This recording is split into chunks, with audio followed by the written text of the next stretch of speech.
Welcome back, folks, to WrestleRant, where I give my in-depth analysis of all the pay-per-views that I watch on the WWE Network. The entire month of January will be dedicated to old Royal Rumble pay-per-views, starting with the 1996 installment here today. I apologize if this is a bit of a condensed version. I have been sick a little bit recently, and I haven't put one out in the last couple of days, and as I explained in my last WrestleRant video that I put out last week, the New Year's Revolution '07 video, I'm going to try to do more audio reviews going forward as opposed to video reviews. It just takes it's just easier to edit and it's quicker to upload to YouTube, so I'll probably be doing that going forward. But even still, though, kicking off the show was a singles match between Ahmed Johnson and Jeff Jarrett.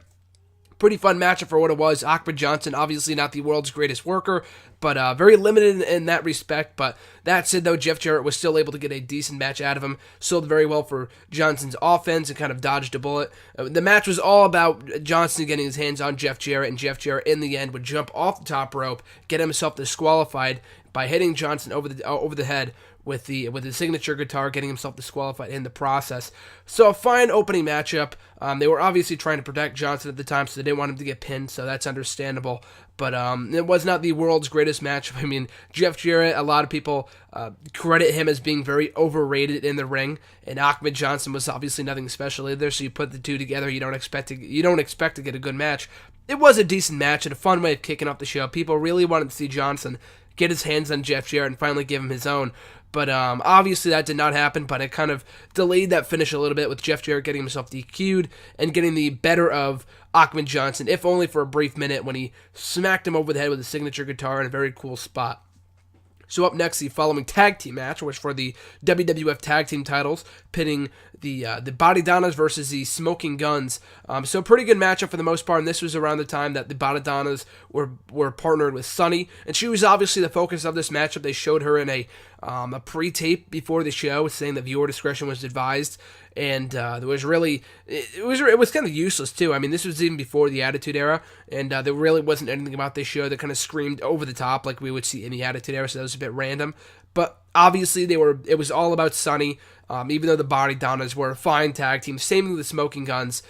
Billy Gunn obviously would find more success with Road Dogg, a part of the New Age Outlaws, a short while later. But the match itself was okay. It went about 11 minutes. Didn't really have much of a problem with the matchup itself. They didn't really even tell much of a story.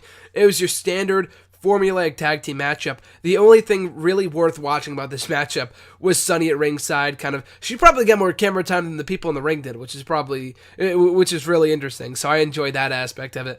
But it was very, very obvious they were building the entire programming around her around this period in time, like they would do with Sable a short while later with her and Mark Mero, and Trish Stratus a while later, as well as Lita. And Sunny was the quote unquote the original diva.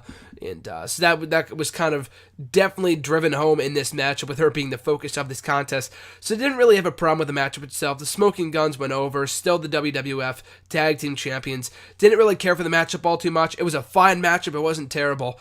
But this matchup was all about Sunny, for better or for worse, depending on whether you like her or not. She was really a sight to see back in 1996. Maybe not so much in 2015, but definitely back in 2000 and 1996, she definitely still was. But going on here, the next matchup was for the Intercontinental Championship. Goldust contending for the gold against Razor Ramon. And this was right before Razor Ramon got released from the company. Not released from the company, but he kind of quit before, making waves over in WCW, a part of the NWO, and everything else, a part of the invasion, so to speak. But still, though, I thought this was a really, really good matchup. They told a great story with Goldust kind of going over the top with his antics against Razor Ramon, acting overly gay and everything else, which obviously what his gimmick was all about in 1996 as opposed to today in 2014 or 2015, I apologize.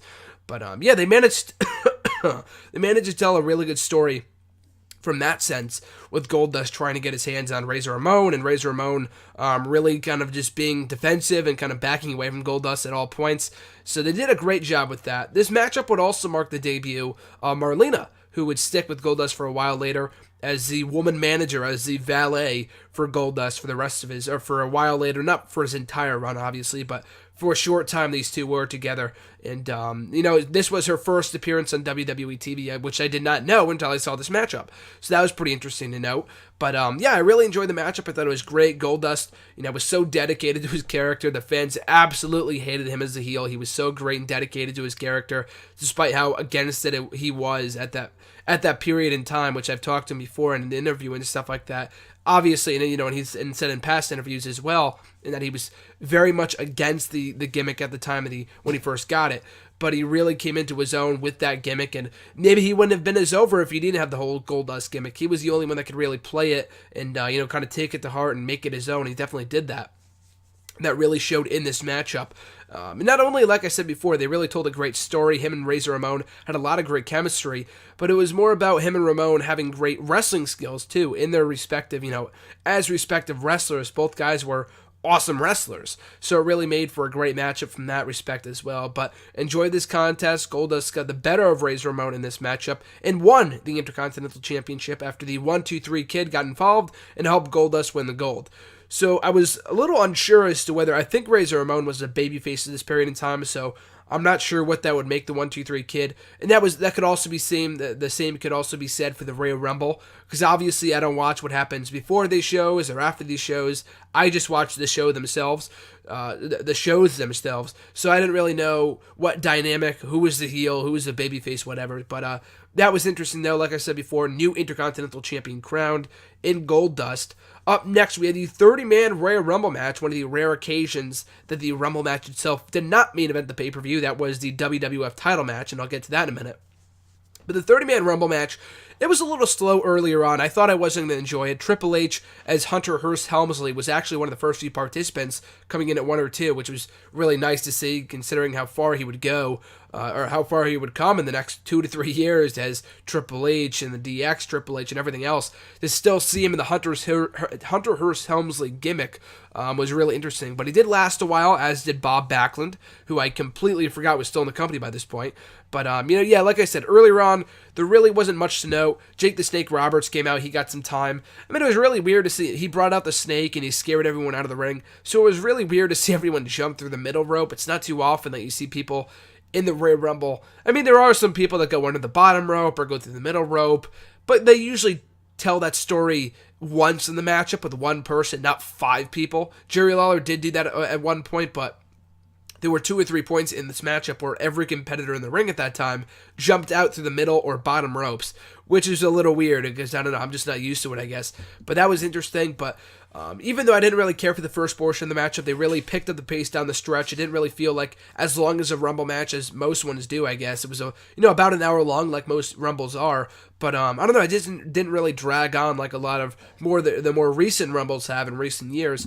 But definitely down the stretch, they told a great story with the bigger names such as the Vaders and the Shawn Michaels and the Diesels. Those people, even before I go any further than that, I just kind of want to discuss too. One of the small aspects about the Royal Rumble matchup that kind of made it more meaningful, something they don't really do nowadays more often than not. I think they did it a couple of years ago, if I remember correctly, but they have these brief, very, very brief backstage segments from guys like Barry Horowitz or Shawn Michaels or Diesel or Vader and anyone else saying why they should win the Rumble, why they think they will win the Rumble, giving viewers some incentive to believe they will win. So I thought that was really interesting, kind of doing that with more of the top names more than anything else. They did it with Triple H and a few others. That's kind of the small things that matter most. Some of the smallest things make the biggest differences, and I thought that was definitely one of them. Definitely added to the match itself, so I like that aspect of it. But the match would come down to Shawn Michaels and Diesel, former friends. Shawn Michaels, or Diesel would eliminate, I think it was Vader, maybe not Vader. He eliminated someone whose name escapes me right now. I can't remember who it was. And then Shawn Michaels hit the Sweet Chin Music on Diesel to win the matchup. His second consecutive Royal Rumble victory, right behind Hulk Hogan, and then John Cena, Batista, and who else was it? John Cena, Batista, and Stone Cold Steve Austin. How can I forget him? Of course, following him up with multiple Royal Rumble victories as well. So I thought they could have spent a little more time with Michaels and Diesel in the ring. Diesel eliminated someone, and then immediately after that, Michaels hit the Sweet Chin Music and then won the matchup. I thought it would have been a little cooler had they waited a little longer and had the big face-off between Michaels and Diesel, and those two are battling it out, and it leads to Michaels winning. They could have spent a little more time on that as opposed to rushing right through it. But still, though, I'm not going to complain. I thought it was a good, final, fun few minutes of this matchup that I thought was great. And they told a great story with Shawn Michaels with the World Championship eluding him and finally getting his shot at the big one at WrestleMania. So up next, we had the WWF title match with the then champion Bret Hart defending against The Undertaker. The match itself was actually really, really good. It was a bit slow early on, but they told a great story too between these two, as well as with Diesel and The Undertaker. It was right after the Rumble match when Undertaker was making his entrance and Diesel was coming back up the ramp. Those two brawled a little bit on the entranceway.